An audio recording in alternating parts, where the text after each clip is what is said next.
So what does the inside of the Bauer charger look like? Well, I've already taken out the screws, so let's take a quick look at what's going on inside. It's a very simple design, yet effective.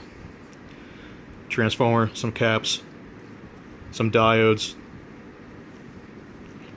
transistor with the heat sink on it,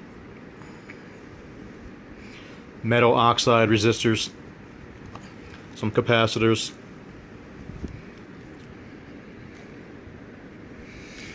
overall not a bad charger.